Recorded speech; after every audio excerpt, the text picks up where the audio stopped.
శ్రీపాద శ్రీవల్లభ చరితామృతం శ్రీపాదరాజం శరణం ప్రపద్యే. అధ్యాయము 13. ఆనంద శర్మ వృత్తాంతము.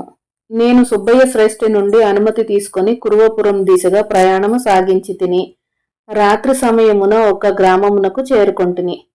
మధుకరమునకు ఎవరింటికి పోవలెనా అని ఆలోచించుచుంటిని. తన వీధి అరుగు మీద సుఖాసీనుడై ప్రక్కనున్న వారితో సంభాషణ చేయుచున్న బ్రాహ్మణుని చూచి తిని.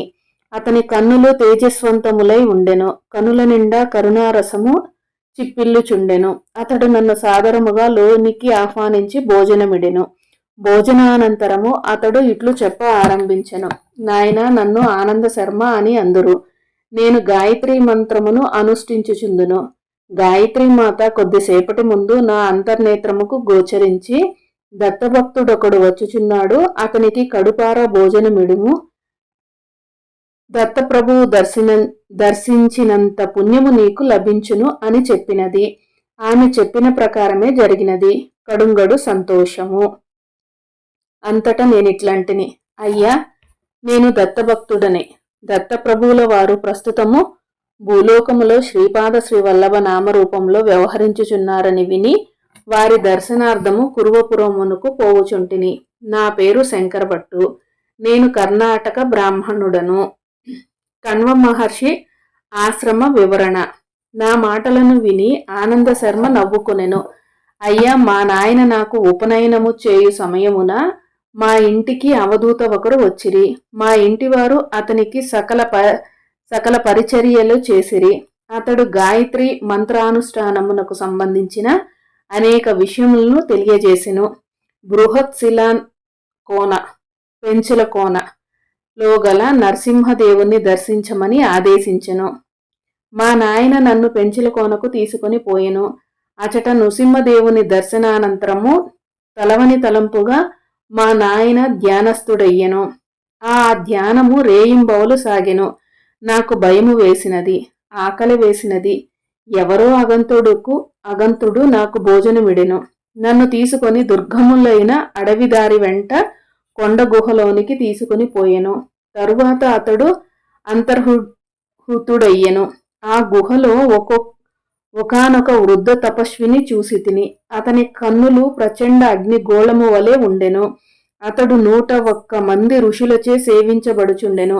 ఆ వృద్ధ తపస్వి తాను స్వయముగా కణ్వ మహర్షిననియు, ఇది తన తపోభూమి అనియు, తన శిష్యులందరూ యువకులుగా కనిపించుచున్నను, అనేక వేల సంవత్సరముల వయసు కలవారనియు, ఆ అవధూత రూపమున శ్రీదత్త ప్రభువు దర్శనము వలన మహాపుణ్యము పొందిన కారణమున ఈ తపోభూమికి రాగలుగుట సంభవించెననియు తెలిపెను.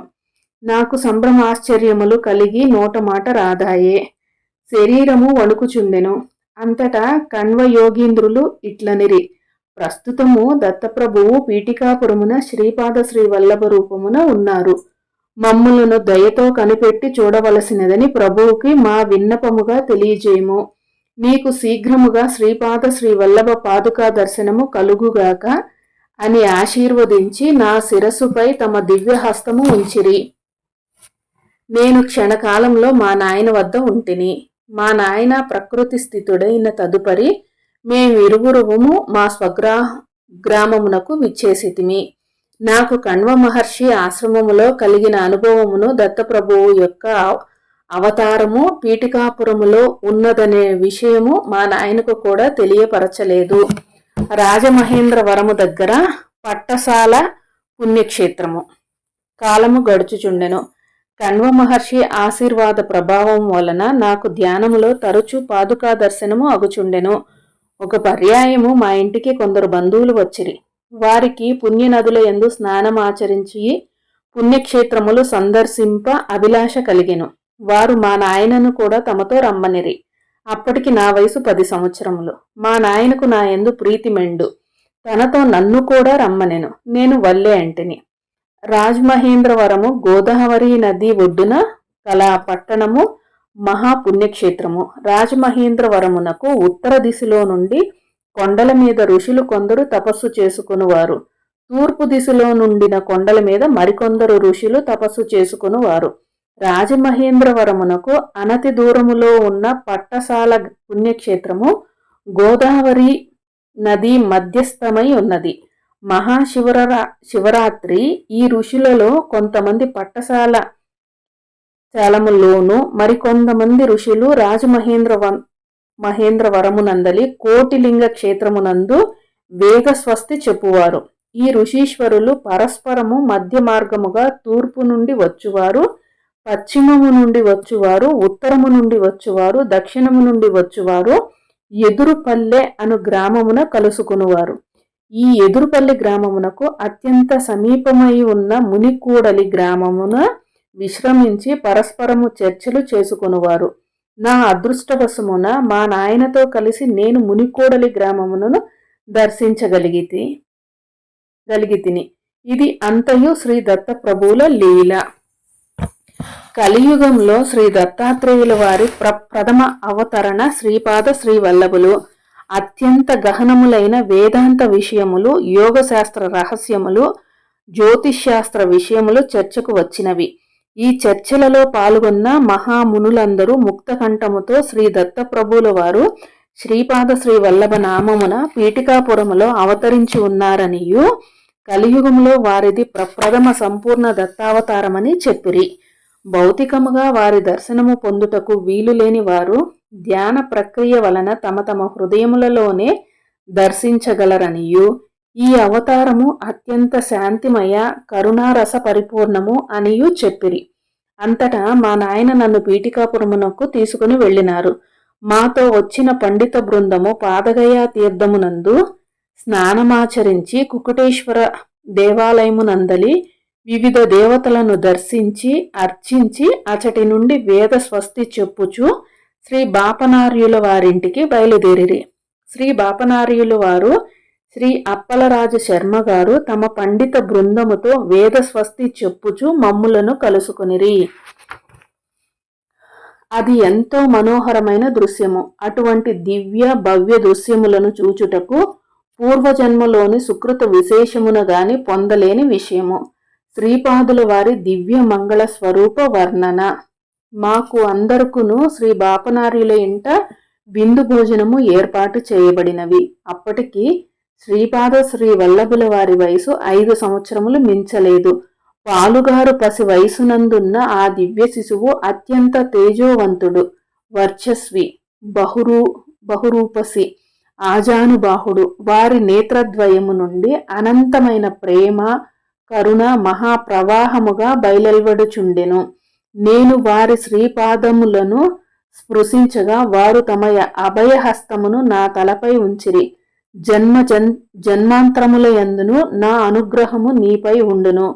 నీవు కడపటి జన్మనందు వెంకయ్య నామముతో అవధూతవై నిరతాగ్నిహోత్రివై అకాలము సంభవించినప్పుడు వర్షములను కురిపింప సమర్థుడవై సంసారిక జనుల ఈతి బాధలను తీర్ప సమర్థుడవై వెలుగొందువుగాక అని ఆశీర్వదించిరి. అంతటా వారిని నేనిట్లంటిని. శ్రీపాదుల వారి లీలలు ఆలకించుకొలది చిత్ర విచిత్రములుగా ఉన్నవి. గాయత్రి మంత్ర సాధనలోని రహస్యములను ఎరిగింప ప్రార్థన. గాయత్రి మంత్ర సర్వాక్షర మహిమ వర్ణన. ఆనంద శర్మ ఇట్లు వివరించెను. గాయత్రి శక్తి వ్యాప్త శక్తి. ఆ శక్తితో సంబంధము స్థాపించుకొనిన ఎడల సూక్ష్మ ప్రకృతి స్వాధీనమగును. దాని వలన భౌతికము, మానసికము, ఆత్మకు సంబంధించిన క్షేత్రములలోని అన్ని సంపత్తులను పొంద వీలు కలుగును. శరీరమునందలి విభిన్న అంగముల నుండి నాడులు అంతటను వ్యాపించి ఉండును. కొన్ని నాడులు కలిసిన ఎడల గ్రంథి అని పిలువబడును. మానవ శరీరమునందలి వివిధ గ్రంథుల యందు వివిధ శక్తులు నిబిడీకృతమై ఉండును. యోగమునందు నిష్ఠులైన వారు ఆయా మంత్రములను ఉచ్చరించుట వలన ఆయా గ్రంథులయందు నిబిడీకృతమైన శక్తులు వ్యక్తీకరించబడుచుండెను. ఓం అనుదానిని ఉచ్చరించినప్పుడు శిరస్సు పైన 6 అంగుళముల ప్రాంతమునందు, భూ అనుదానిని ఉచ్చరించినప్పుడు కుడి కన్ను పైన ఉన్న 4 అంగుళముల ప్రాంతమునందు, భువ అనుదానిని ఉచ్చరించినప్పుడు మానవుని త్రినేత్రముపై 3 అంగుళముల ప్రాంతమునందును స్వాహ అను దానిని ఉచ్చరించినప్పుడు ఎడమ కన్నునకు పైన 4 అంగుళముల ప్రాంతమునందు శక్తి జాగృతమగును. అజ్ఞాచక్రము ప్రాంతమునందున్న తాపిని అను గ్రంథియందు నిబిడీకృతమై ఉన్న సాఫల్య శక్తిని జాగృతము చేయుటకు తత్ సా ఎడమ కన్ను ఎందున్న సఫలత అను గ్రంథియందు నిబిడీకృతమయ్యున్న పరాక్రమము అను శక్తిని జాగృతము చేయుటకు వి కుడి కన్ను ఎందు విశ్వ అను గ్రంథిని నిబిడీకృతమై ఉన్న పాలన అను శక్తిని జాగృతము చేయుటకు తుహ్ ఎడమ చెవి ఎందు తుష్టి అను గ్రంథి ఎందు నిబిడీకృతమయ్యున్న మంగళకరము అను శక్తిని జాగృతము చేయుటకు వా కుడి చెవి ఎందు ఉన్న వరద అను గ్రంథి ఎందు నిబిడీకృతమై ఉన్న యోగము అను శక్తి యొక్క సిద్ధి కొరకు రే నాసికాము మూలమునందున్న రేవతి అను గ్రంథి ఎందు నిబిడీకృతమై ఉన్న ప్రేమ అను శక్తి యొక్క సిద్ధి కొరకు నీ పై పెదవి ఎందున్న సూక్ష్మ అను గ్రంథి ఎందు నిబిడీకృతమై ఉన్న ఘన అను సంజ్ఞ గల శక్తిని జాగృతము చేయుటకు యం క్రింది పెదవి ఎందున్న జ్ఞాన అను గ్రంథి ఎందు నిబిడీకృతమై ఉన్న తేజము అను శక్తిని జాగృతము చేయుటకు బర్ కంఠమునందున్న బర్గ అను గ్రంథి ఎందు నిబిడీకృతమై ఉన్న రక్షణ అను శక్తిని జాగృతము చేయుటకు గో కంఠరూపమునందున్న గోమతి అను గ్రంథి యందు నిబిడీకృతమై ఉన్న బుద్ధి అను శక్తి యొక్క సిద్ధి కొరకు దే ఎడమవైపు ఛాతి యొక్క అగ్రభాగమునందున్న దేవిక అను గ్రంథి యందు నిబిడీకృతమై ఉన్న దమనము అను శక్తిని జాగృతము చేయుటకు వా కుడివైపు ఛాతి యొక్క అగ్రభాగమునందున్న వారాహి అని గ్రంథి యొక్క నిబిడీకృతమై ఉన్న నిష్ఠ అను శక్తి యొక్క సిద్ధి కొరకు శ్య ఉదరము పైభాగము చివర ప్రక్కటెముకల కలియు స్థానమునందు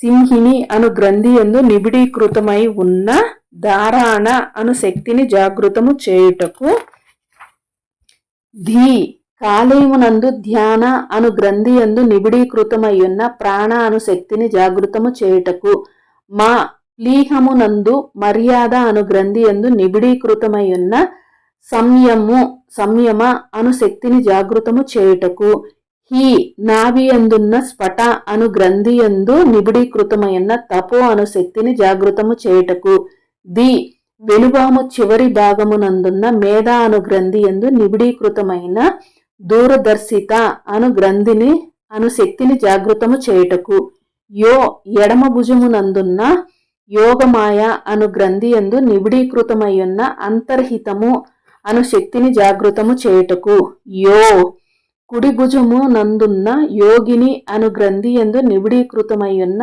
ఉత్పాదన అను శక్తిని జాగృతము చేయుటకు నహ్ కుడి మోచేయి ఎందున్న ధారణి అని గ్రంథి యందు నిబిడీకృతమై ఉన్న సరసత అను శక్తిని జాగృతము చేయుటకు ప్ర ఎడమ మోచేయి ఎందున్న ప్రభవ అను గ్రంథి యందు నిబిడీకృతమై ఉన్న ఆదర్శ అను శక్తిని జాగృతము చేయుటకు చో కుడి మణికట్టు ఎందున్న ఊష్మ అను గ్రంథి యందు నిబిడీకృతమై ఉన్న సాహసము అను శక్తిని జాగృతము చేయుటకు చో కుడి అరచేతి ఎందున్న దృశ్య అను గ్రంథి యందు నిబిడీకృతమై ఉన్న వివేకము అను శక్తిని జాగృతము చేయుటకు ద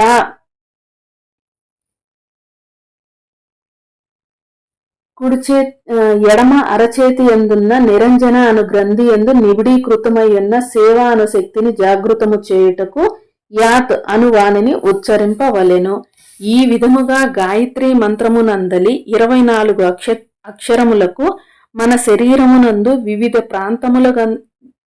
ప్రాంతముల యందు గల 24 గ్రంథులకును ఆ గ్రంథులకు నిబిడీకృతమై ఉన్న 24 రకముల శక్తులను సన్నిహిత సంబంధము కలదు. 9 అను సంఖ్య మార్పులకు లోనుగాని బ్రహ్మతత్వమును సూచించు 8 అను సంఖ్య మాయాతత్వమును సూచించును. దో చపాతి దేవ్ లక్ష్మి అను వాక్యమునకు వివరణ. శ్రీపాదుల వారు తమకిష్టమైన వారి గృహముల నుండి 2 చపాతీలు స్వీకరించేవారు.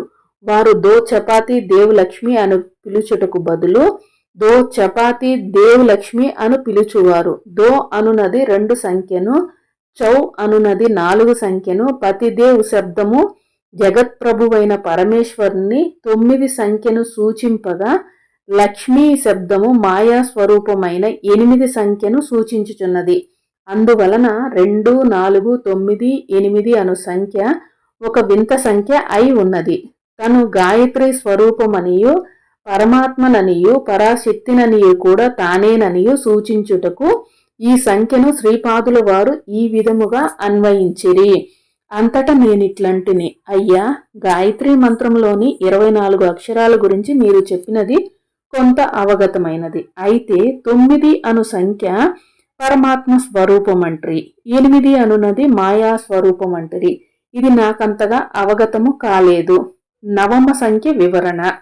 అంతటా ఆనంద శర్మ ఇట్లు నుడివెను. నాయనా శంకరభట్టు, పరమాత్మ ఈ విశ్వమునకు అతీతుడు. అతడు ఎటువంటి మార్పులకు లోనుగాని వాడు. 9 అనున్నది ఒక విచిత్ర సంఖ్య. 9ని 1 చేత గుణింపగా 9 వచ్చును. 9ని 2 చేత గుణింపగా 18 వచ్చును. 18లోని 1ని 8ని కలిపినను తిరిగి 9 వచ్చును. 9ని 3 చేత గుణించిన 27 వచ్చును. దీనిలో 2ను 7ను కలుపగా తిరిగి 9 వచ్చును. ఈ విధముగా 9ని ఏ సంఖ్య చేత గుణించినను వచ్చిన సంఖ్యలోని విడివిడి అంకెలను కలుపగా వచ్చున్నది 9 అగుచున్నది. అందుచేత 9 అనునది బ్రహ్మతత్వమును సూచించుచున్నది. గాయత్రి వివరణ. అంతేగాక గాయత్రి మంత్రము కల్పవృక్షము వంటిది. దీనిలోని ఓంకారము భూమి నుండి పైకి వచ్చడి మూలకాండములని గ్రహింపుము. భగవంతుడున్నాడనే జ్ఞానమును పరమేశ్వరుని యందు నిష్టను ఓంకారోచ్చరణము వలన పొందవచ్చును. మూలకాండము యొక్క 3 శాఖలుగా భూ, భువః, స్వహ అనునవి వర్ధిల్లినవి. భూ అనునది ఆత్మజ్ఞానమును కలిగించుటకు సమర్థము. భువః అనునది జీవుడు శరీరధారిగా ఉండగా అనుష్ఠింపదగిన కర్మయోగమును సూచించును. స్వాహ అనునది సమస్త ద్వంద్వముల యందును స్థిరత్వమును కలిగి ఉండి సమాధి స్థితిని పొందుటకు సహకరించును. భూమ్ అను శాఖ నుండి తత్, సవితు, వరేణ్యం అను 3 ఉపశాఖలు ఉద్భవించినవి. తత్ అనునది శరీరధారికి జీవన విజ్ఞానము కలిగించుటకు, సవితు అనునది శరీరధారికి శక్తిని సముపార్జము చేయుటకు, వరేణ్యం అనునది మానవుడు తన జంతు ధర్మములను అతిక్రమించి దివ్యుడుగా మార్పు నొందుటకు సహకరించును. భువః అను శాఖ నుండి భర్గో దేవస్య ధీమహి అను 3 ఉపశాఖలు ఉద్భవించినవి. భర్గో అనునది నిర్మలత్వము పెంపొందించును. దేవస్య అనునది దేవతలకు మాత్రమే సాధ్యమైన దివ్య దృష్టిని కలిగించును. ధీమహి అనునది సద్గుణములను పెంపొందించును.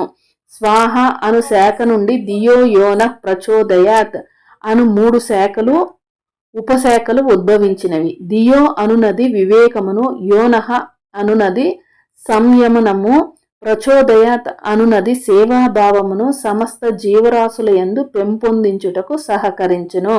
అందుచేత గాయత్రి కల్పవృక్షమునకు 3 శాఖలను, ఒక్కొక్క శాఖకు 3 ఉపశాఖలు కలవని నీకు అవగతమైనది కదా.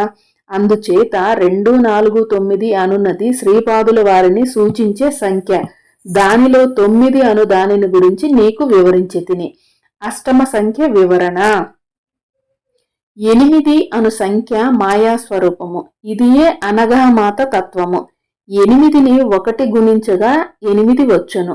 8ని 2 చేత గుణించగా 16 వచ్చును.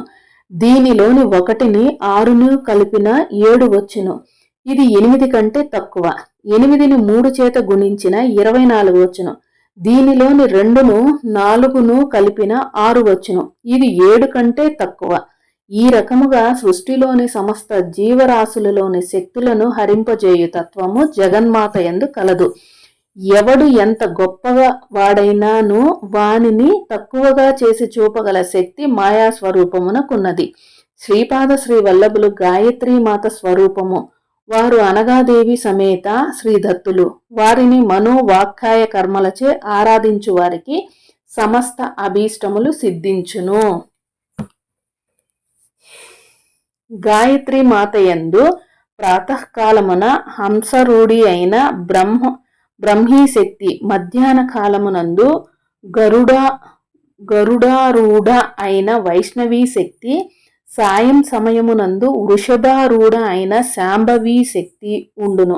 గాయత్రి మంత్రాధిష్టాన దేవత సవితాదేవి. త్రేతాయుగములో శ్రీ పీఠికాపురమునందు భరద్వాజ మహర్షి సవికృత కాటక చయనము చేసిన ఫలితముగా శ్రీపాద శ్రీ వల్లభులు పీఠికాపురమున అవతరించిద్రి.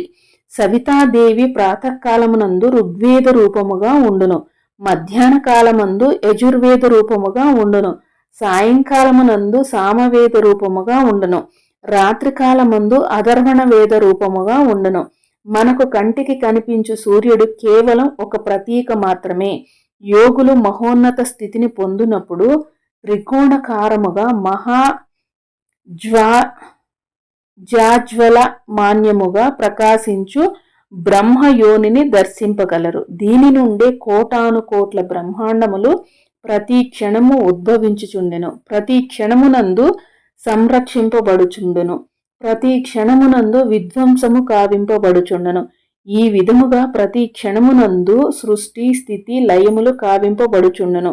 అసంఖ్యాకమైన ఈ ఖగోళములన్నింటినీ సృష్టి స్థితి లయములు గావించు సవితాశక్తికే సావిత్రి అని పేరు. అయితే గాయత్రి సావిత్రియు అభిన్న స్వరూపులు. శవములు కాల్చుటకు ఉపయోగించు అగ్నిని లోహిత అని పిలిచెదరు. భోజన పదార్థములను తయారు చేసుకొనుటకు ఉపయోగించు అగ్నిని రోహిత అని పిలిచెదరు. అదే విధముగా పరాస్థాయిలో గాయత్రిగా, అపరాస్థాయిలో సావిత్రిగా ఒకే మహాశక్తి వ్యవహరించుచున్నది. జీవరాశుల పరిణామ క్రమములో ఇహలోక సంబంధమైన అవసరములు ఎన్నో కలవు. అవి అన్నియు సావిత్రి మాత అనుగ్రహము వలన సిద్ధించును. జీవరాశులకు ఆధ్యాత్మికోన్నతి గాయత్రి మాత అనుగ్రహము వలన సిద్ధించును. ఇహలోకమునందు సకల సుఖభోగములు అనుభవించుటకును, పరలోకమునందు విముక్త స్థితియందు దివ్యానందమును అనుభవించుటకు సమన్వయము కావలసి ఉన్నది. శ్రీపాదులు శ్రీ చరణాశ్రితులకు ఇహపర లాభములు రెండూ సిద్ధించును. తక్కిన దేవతారాధనలకు శ్రీ దత్తారాధన మనకును గల వ్యత్యాసము ఇదియే. నాకు శ్రీ అనంత శర్మ మహాశయులు సెలవిచ్చినది ఎంతో అపూర్వముగా ఉండెను. అంతటా నేనిట్లంటిని, మహాబాగా మీరెంతో ధన్యులు. శ్రీపాదుల వారు శ్రీ నృసింహ సరస్వతి అవతారము ధరించిదరని వింటిని.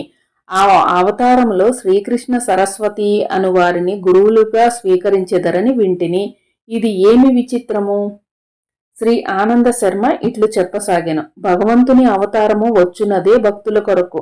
మానవ రూపము ధరించి వచ్చినప్పుడు ఉత్కృష్ట మానవుడు ఏ విధముగా ఉండవలెనో ఆచరించి బోధించును.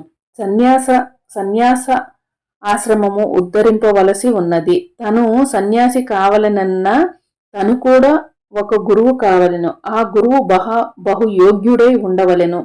సాక్షాత్తు అవతార పురుషునికి గురువు కాగల యోగ్యత కోటిలో ఏ ఒక్కరికో ఉండును. అవతార పురుషుడు జన్మించిన వంశములో 80 తరముల వారు అవతరించెదరు. ఆ వంశమునందు విశేష పుణ్యము రాసులు రాసులుగా పండి ఉండవలెను. అదే విధముగా అవతార పురుషునకు గురువుగా ఉండేడి వ్యక్తి వంశము కూడా పరమ పవిత్రముగా ఉండవలెను. తాటంకపురము తణుకు వాజపేయుజుల వారు వంశమునందు మాయనాచార్యుడను మహనీయుడు జన్మించెను. అతని భార్య పేరు శ్రీమతి. వారు పుణ్య దంపతులు. వారు దరిమిల నందికొట్కూరు ప్రాంతములు అందలిగల మంగళాపురమునందు జీవించసాగిరి. వారికి మాధవుడు, సాయనుడు, భోగినాథుడను వారు జన్మించిరి. సనాతన ధర్మమును ఉద్ధరించుటకు మాధవుడు విద్యారణ్యుడైనాడు. మహా తపస్సంపన్నులైన బాపనార్యుల సూర్యమండలము నుండి శ్రీశైల మల్లికార్జున లింగమునందు శక్తిపాతమొనరించిరి. వాస్తవమునకు శ్రీ దత్తుల వారి శ్రీచరణులు శ్రీ పర్వతముపై అవతరించిరి. శ్రీపాదుల వారి శ్రీచరణములు శ్రీ పర్వతంపై అవతరించుట ఎంతయో అద్భుతమైన విషయము. పర్వతము పేరు శ్రీ దత్తప్రభువు చరణములు శ్రీచరణములు. ఈ అవతారమునకు శ్రీపాద శ్రీవల్లభ నామము ఎంతో తగి ఉన్నది. బాపనార్యుల వారి వంశమునకు మాయణాచార్యుల వారి వంశమునకు ఎన్నో తరముల నుండి సంబంధ బాంధవ్యములు కలవు. మల్లాది వారింట ఆడబడుచు జన్మించిన వాజపేయాజులు వారి కోడలనియు, వాజపేయాజులు వారి ఇంట ఆడపడుచు జన్మించిన మల్లాది వారి కోడలనియు చమత్కారముగా అనుకొడివారు. అయితే బాపనారీలు తమ కుమార్తె సకల సౌభాగ్యవతి సుమతి రాణిని వాజపేయుజుల వారింటి కోడలిగా చేయలేదు. విధి ప్రేరితులై అగోచరమైన దివ్య సంకల్పము వలన గండికోట అప్పలరాజు శర్మ గారికిచ్చి వివాహము చేసిరి. సాక్షాత్తు దత్తప్రభువులు శ్రీపాద శ్రీవల్లభులుగా జన్మించిరి. తమ మాతామహులతో రక్త సంబంధము కలిగిన వాజపేయాజుల వారిని కూడా తరింపజేయదలిచి మాధవాచార్యుని తన వద్దకు ఆకర్షించిరి. మాధవాచార్యుల వారికి శ్రీపాదుల వారి యందు వాత్సల్య భావము పెళ్ళుబిక్కినది. మాధవాచార్యులు విద్యారణ్య మహర్షిని పరిణామము చెందిరి. వారి శిష్యులు మలయ ఆనందులు, వారి శిష్యులు దేవతీర్థులు, వారి శిష్యులు యాదవేంద్ర సరస్వతులు, వారి శిష్యులు కృష్ణ సరస్వతులు. శ్రీ విద్యారణ్యులకును కృష్ణ సరస్వతులకును మధ్య ముగ్గురు కలరు. శ్రీ విద్యారణ్యులే కృష్ణ సరస్వతిగా అవతరించి శ్రీపాదుల వారి తరువాత అవతారమునందు గురువులుగా ఉందురు. శ్రీ విద్యారణ్యులే భవిష్యత్తులో తన సోదరుడైన సాయినాచార్యుని వంశమును గోవింద దీక్ష నామమున జన్మించి రాజర్షి అయి తంజావూరు మహామంత్రి కాగలరు. ఇది శ్రీపాదుల వారి దివ్య వచనము. శ్రీపాదుల వారు నిత్య సత్య వచులు. ఒక పర్యాయము సుమతి మహారాణి శ్రీపాదుల వారికి స్నానము చేయించుచుండగా ఇంతలో పైండా వెంకటప్పయ్య శ్రేష్ఠి గారు అచటకి విచ్చేసిరి. వారిని చూచి శ్రీపాదుల వారు, తాత, మనది మార్కండేయ గోత్రమా అని ప్రశ్నించిరి. వారు బదులివ్వక శ్రీపాదుల వారిని ముద్దులు గొలుపు మాటలకు శ్లేషార్థమునకు నవ్వుకొనిరి. వాస్తవమునకు శ్రీపాదుల వారు భరద్వాజ గోత్రికులు. పైండా వెంకటప్పయ్య శ్రేష్ఠి గారిది మార్కండేయ గోత్రము. తాను భావనాపరముగా పైండా వెంకటప్పయ్య శ్రేష్ఠి గారికి కూడా దౌహిత్రుడే అని విషయము నర్మగర్భితముగా చెప్పిరి. ఇంతలోనే సుమతీమాత స్నానాంతరము మార్కండేయుడంతటి ఆయుష్మంతుడువు కావలెను అని నీళ్లు గుండ్రంగా తిప్పి ఆశీర్వదించినది. మార్కండేయుడు 16 సంవత్సరముల వరకు మాత్రమే ఆయుష్ గలవాడు. శివానుగ్రహమున చిరంజీవి అయినాడు. తమ 16 వర్షముల పర్యంతము మాత్రమే తల్లిదండ్రుల వద్ద ఉండెనని గర్భితముగా సూచించెను. 16 సంవత్సరముల వయసు తర్వాత మార్కండేయుడు మహర్షియే గృహత్యాగము చేసి చిరంజీవి అయినాడు. శ్రీపాదుల వారు కూడా 16 సంవత్సరముల వరకు మాత్రమే తల్లిదండ్రుల వద్ద ఉండి తరువాత జగద్గురువైనారు. తాను తన శరీరమును గుప్తమునరించెదననియు తన ఈ శరీరమునకు చిరంజీవి తత్వము ఉండుననియు ఇప్పుడు మనము చూచు శ్రీపాద శ్రీవల్లభ రూపమేదైతే ఉన్నదో అదే స్వరూపములో అత్రి అనసూయలకు కుమారుడుగా గతములో అవతరించిననియు పదే చెప్పి ఉన్నారు. శ్రీపాదుల వారి వివిధ రూపములు. శ్రీపాదుల వారు తమ యోగ శక్తిని బహిర్ముఖము గావించి స్త్రీ రూపములో ఉన్న తమ యోగ శక్తితో సహా దర్శనమిచ్చేడివారు. ఇది ఎంతో అపురూపమైన విషయము. కుండలిని శక్తిని ఈ విధముగా స్త్రీ స్వరూపముగా ముకుడు వనచుటకు కేవలము శ్రీ దత్త ప్రభువులకే చెల్లును. 16 సంవత్సరముల వయసులో ఉండు ఆ నవ యవ్వన దంపతి రూపమును బాపనారీలు రాజమాంబయను, శ్రీపాదుల వారి జననీ జనకులకు నరసింహవర్మ దంపతులను, వెంకటప్పయ్య శ్రేష్ఠి దంపతులను మరికొంతమంది దర్శించిరి. వారిరువురికి వివాహము చేయుట సంకల్పించిన తల్లిదండ్రులకు కేవలము నిరాశ మాత్రమే ఎదురయ్యను. తాము భవిష్యత్తులో దివ్య దంపతి రూపమున దర్శనమీయ సంకల్పించిరనుటకు ప్రథమున వారు అవధూత రూపమున సుమతీమాతకు దర్శనమిచ్చినప్పుడే సూచించిరి. అవధూత సుమతీ మహారాణితో ఇట్లనిరి, అమ్మా, నీకు నీ కుమారుడు 16 సంవత్సరముల వరకు మీ వద్ద ఉండును. వానికి వివాహము చేయ సంకల్పించిన వినడు సరికదా, గృహత్యాగము చేసి వెడలిపోవును. అందుచేత అతని మనోభీష్టముననుసరించి నడుచుకొనవలేను. శ్రీ అనగాదత్తులు ఆది దంపతులు. వారికి చావు పుట్టుకలు లేవు. వారు సదా లీలా విహారులు.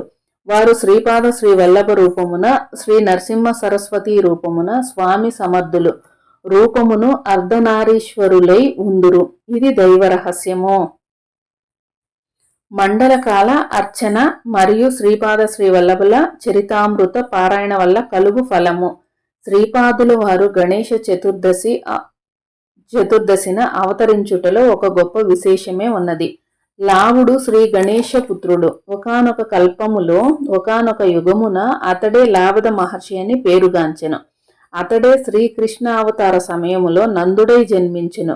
లాభుడే శ్రీపాద శ్రీ వల్లభ అవతారమున శ్రీపాదుల వారికి మాతామహుడై జన్మించెను. తన భక్తుల యొక్క సమస్త విఘ్నములను పోగొట్టదలచి తమ చైతన్యములో విఘ్నేశ తత్వమును స్థిరముగా నిలుపుకొని శ్రీపాదులు అవతరించిరి. వారు చిత్తా నక్షత్రమునందు అవతరించిరి. దీనికి 27వ నక్షత్రమైన హస్తా నక్షత్రమందు కురువపురమున వారు అదృశ్యులైరి. తమ జాతకం ప్రకారం 27 నక్షత్రముల యందు సంచరించు నవగ్రహముల వలన కలుగు అనిష్ట ఫలములు తొలగిపోవుటకు శ్రీపాదుల వారి భక్తులు మండల దీక్షను వహించవలెను. ఒక మండలము శ్రద్ధాభక్తులతో శ్రీపాదుల వారిని అర్చించిన లేదా వారి దివ్య చరిత్రను పారాయణ చేసినను సర్వాభీష్టములు సిద్ధించును. మనోబుద్ధి చిత్తాహంకారములు ఒక్కొక్కటి దశలలో తమ స్పందనలను ప్రకంపనలను వెలువరించుచుండును. అనగా వాటి ప్రకంపనలు విడివిడిగా 40 దిశలలో వెలువడుచుండును. ఈ 40 దిశలలో ప్రకంపనలు అరికట్టి శ్రీపాదుల వారి వైపు మళ్లించిన అవి శ్రీపాద శ్రీ వల్లభ చైతన్యమునే చేరును. అచట అవి తగు రీతిన సత్కరింపబడి యోగమైన స్పందనలుగా మార్పు నొంది తిరిగి సాధకుణ్ణి చేరును. అప్పుడు సాధకుని ధర్మబద్ధమైన అన్ని కోరికలు సిద్ధించును. నాయనా శంకరభట్టు, నీవు శ్రీపాదుల వారి చరితమును లిఖింపునని అంతర్దృష్టితో తెలుసుకొంటిని.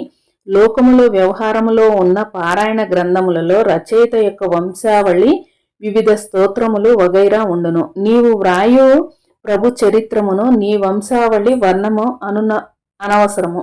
ప్రభువులను ధ్యానించి నీ అంతర్నేత్రములో శ్రీపాదుల వారిని నిలుపుకొని అందరికీ సులభముగా అర్థమగు రీతిలో రచింపుము. అప్పుడు శ్రీపాదుల వారి చైతన్యము నీ లేఖిని నుండి ఏది వెలువరించినా అది మాత్రమే సత్యము కాగలదు. ఆ రకమైన స్ఫూర్తిలో వ్రాయబడు గ్రంథములకు గాని ఉచ్చరింపబడు మంత్రములకు గాని ఛందోబద్ధత ఉండవలసిన అవసరం లేదు. కొంతమంది మహాభక్తులు తమకు దైవ సాక్షాత్కారమైనప్పుడు వారి వారి స్థానిక భాషల్లో వ్యవహారములోని పదములతో స్తోత్రము చేసిరి. వారు సాధారణ వ్యాకరణ నిబంధనలను కూడా అతిక్రమించిరి. అయినను ఆ స్తోత్రములకు ఆ విధముగానే పఠించవలెను, ఛందోబద్ధముగా ఉండవలను గదా అని మార్పు చేసినచో అనుకున్న ఫలము లభించదు. భక్తుని యొక్క ఏ పదజాలముతో భగవానుడు సంతుష్టుడై వరములనిచ్చునో ఆ పదములలో భగవానుని అనుగ్రహ శక్తి ఉండును. ఆయా పదములతో కూడిన స్తోత్రములను మనము పఠించినప్పుడు మన చైతన్యము తొందరగా భగవత్ చైతన్యమునకు సామీప్యములో ఉండును. భగవానుడు భావప్రియుడు కాని బాహ్యప్రియుడు కాడు. భావన అనునది శాశ్వతమైన శక్తి. ఈ విషయమును గమనింపుము అని చెప్పెను. అంతటా నేనిట్లాంటిని, అయ్యా, భోజనానంతరము సద్గురుని గూర్చి గోష్ఠి ఎంతో మహదానందము. ఇంకను శ్రీపాదుల వారి అవతార విశేషములను తెలియజేసి నన్ను కృతార్థుణ్ణి చేయ ప్రార్థన. ఆనంద శర్మ ఇట్లు పలికెను. శ్రీపాదుల వారు మల్లాది వారికి, పైండా వారికి, వత్సవాయి వారికి కూడా చాలా సన్నిహితమైన భాష చేత వెల్లడి చేయుటకు వీలుగాని రుణానుబంధము కలవారు. ఆ 3 కుటుంబముల వారికి పుణ్యబలమెంతో ఉన్నది. అందువలనే తన తండ్రి ఆ 3 కుటుంబముల వారు ఇచ్చు ద్రవ్యము గాని వస్తువులను గాని స్వీకరింపకపోవట అనర్థహేతుమని శ్రీపాదుల వారు అభిప్రాయపడిరి. శ్రీపాదుని అభీష్టము మేరకు పండగ పబ్బముల ఎందేగాక ఇతర సమయములలో ఎందు కూడా అప్పలరాజు శర్మ దంపతులు తమ సంతానముతో సహా మల్లాది వారి ఇంటికి, పైండ్య వారింటికి, వత్సవాయి వారింటికి యథేచ్ఛగా పోయేడివారు. పైండా వెంకటప్పయ్య శ్రేష్ఠి గారు ఒకానొక పండుగ రోజున అప్పలరాజు శర్మ దంపతులను తమ ఇంటికి ఆహ్వానించిరి. శ్రీపాదుల వారిని తమ ఒడిలో కూర్చునబెట్టుకొని తూగుటుయ్యాలలో శ్రీ వెంకటప్పయ్య శ్రేష్ఠి గారు ఊగుచుండిరి. ఆ రోజున శ్రేష్ఠి గారెంతో గంభీరముగా ఉండిరి. దానికి కారణమున్నది. పీఠికాపురంలో ఒక ప్రసిద్ధుడైన జ్యోతిష్కుడు ఉండేవాడు. అతడు ఓడ్రదేశమునకు పోయి జ్యోతిష్యమును అభ్యసించుచుండెను. అతడు చెప్పిన జ్యోతిష్యము పొల్లు అయిన దాఖలాలు లేవు. అతడు ఖచ్చితముగా ప్రాణాపాయము సమయమును సూచించగలడు. అతడు ఫలానా రోజున ఇన్ని గడియలకు ఇన్ని విఘడియలకు హృదయ స్పందన రోదనముచ్చే శ్రేష్ఠి పంచత్వమునందునని చెప్పెను. కొన్ని ఔషధ మొక్కలు గ్రహములకు నక్షత్రములకు కొన్ని పవిత్ర వృక్షములకు యోగ ప్రక్రియలకు సన్నిహిత సంబంధము కలదనియు తానొక ఔషధ రాజమును తాయెత్తును ఇచ్చేదననియు దాని వలన అపమృత్యు దోషములు హరించుననియు అప్పలరాజ శర్మను వదిలి తనను తమ కుల పురోహితునిగా చేసుకోవాలననియు చెప్పెను. ఈ విధానమునకు శ్రేష్ఠి నిరాకరించెను. నా జ్యోతిష్యము తప్పిన ఎడల నేను శిరోముండనము చేయించుకొని గార్ధకముపై ఊరేగిదుననియు ఆ జ్యోతిష్కుడు ప్రతిజ్ఞ చేసెను. విషయము అప్పలరాజు శర్మకు బాపనారీలకు నివేదింపబడెను. బాపనారీలు జటిలమైన గణితము చేసి దైవిక శక్తి పనిచేసి వాని అపమృత్యువు పరిహరింపబడునని సూచించెను. అప్పలరాజు శర్మ కాలాగ్ని శమన్ని పూజించి తీర్థమును ప్రసాదముగా ఇచ్చెను. సుమతి మాత ప్రసన్న వదనై పైండా వారింటిలో అభ్యంగ స్నానం ఆచరించి ఆడబిడ్డ హోదాలో పట్టుపుట్టములు ధరించి పైండా వారిచ్చిన నగలు ధరించి తన చిన్ననాయనగా భావించు శ్రేష్ఠి వద్ద వచ్చెను. ఇంతలో శ్రేష్ఠికి హృదయమునందు బాధ కలిగి అమ్మా అని పిలిచెను. దగ్గరనే ఉన్న సుమతిమాత నాయన నన్ను పిలిచితివా అని పరుగున వచ్చి దివ్యమంగళ స్వరూపమైన శ్రీహస్తముతో శ్రేష్ఠి హృదయమును స్పృశించెను. శ్రేష్ఠి ఒడిలో ఉన్న శ్రీపాదుల వారు పో అని గట్టిగా అరిచిరి. శ్రేష్ఠి ఇంట ఒక ఆబోతు ఉండెను. వెంటనే అది గిలగిలా తన్నుకొని కొన్ని క్షణములలో అసువులు బాసెను. శ్రేష్ఠి రక్షింపబడెను. ఈ విషయము జ్యోతిష్కులకు తెలిసెను. అతడు వెంటనే శ్రేష్ఠి ఇంటికి పరుగున వచ్చెను. తృప్తిలో తన అమోఘమైన జోష్యము తప్పిపోయినందులకు అతడు లోలోనూ ఎంతో దుఃఖించెను. జ్యోతిష్కునితో శ్రీపాదుల వారు నీవు జ్యోతిష్కుడవే, చాలా గొప్ప పరిశ్రమ చేసిన వాడవే కాదనను. జ్యోతిష్కులన్నింటిలో జ్యోతినైన నేనిక్కడుండగా శ్రేష్ఠికి మృత్యుభయమేలా? నీవు శిరోముండనము చేయించుకొని గార్ధకముపై ఊరేగక్కర్లేదు. నీవు పశ్చాత్తాపుడువైన చాలును. నీ తండ్రి తన జీవితము అందుండ శ్రేష్ఠి వద్ద అప్పు తీసుకొనెను. అతడు అప్పును తీర్చివేసిద్దనని అబద్ధమాడెను. ఆ అబద్ధము కూడా గాయత్రి సాక్షిగా చెప్పమనెను. దాని ఫలితముగా నీ తండ్రి శ్రేష్ఠి ఇంట ఆబోతుగా జన్మించెను. శ్రేష్ఠి ధర్మాత్ముడు గనుక ఆ ఆబోతునకు సమృద్ధిగా మేత పెట్టుచుండెను. హీన జన్మ నొందిన నీ తండ్రికి ఉత్తమ జన్మమును నేను ప్రసాదించి తిని అపమృత్యువాత పడినున్న శ్రేష్ఠి యొక్క కర్మఫలమును ఆ ఆబోతునకు బదలాయించి తిని నీవు ఈ ఆబోతును దహన సంస్కారములో నరించి అన్నదానము చేయము. నీ తండ్రికున్న కర్మఫలము నశించును, ఉత్తమ గతి కలుగును అని పలికిరి. శ్రీపాదుల వారి ఈ వచనముల ప్రకారమే ఆ జ్యోతిష్కుడు నడుచుకొనెను. నాయన శంకరభట్టు, శ్రీపాదుల వారు అనేక పద్ధతులలో ప్రాణరక్షణ చేసెదరు. ఒక్కొక్క పర్యాయము రాబో జన్మలోని కొంత ఆయుష్ను తగ్గించి ఈ జన్మలో ఆయుష్ను పెంచగలరు.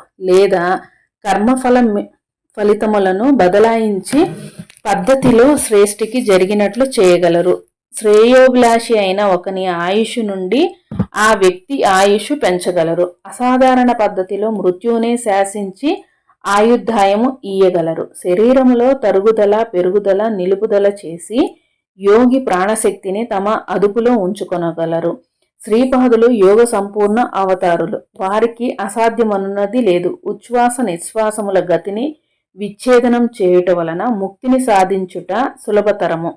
క్రియాయోగి తన ప్రాణశక్తిని అజ్ఞ విశుద్ధ అనాహిత మణిపూర్ణ స్వాధిష్టాన మూలాధార చక్రములను చుట్టి పైనుంచి కిందికి కింది నుంచి పైకి పరిభ్రమించున్నట్లు చేస్తాడు.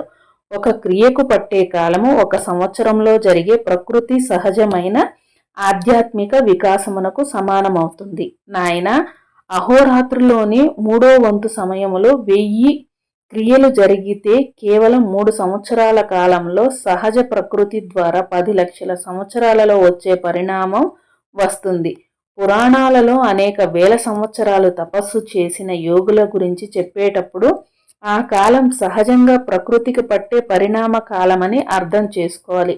అంటే ఆయా యోగులకు పట్టే వాస్తవ కాలం వేరుగా, ఆ పరిణామం ప్రకృతి సిద్ధంగా రావడానికి పట్టే కాలం వేరుగాను అర్థం చేసుకోవాలి. బ్రహ్మదేవుడు ప్రతి జీవికి ఆయుర్దాయాన్ని ఇచ్చి శ్వాస ప్రశ్వాసలను నిర్ధారిస్తాడు.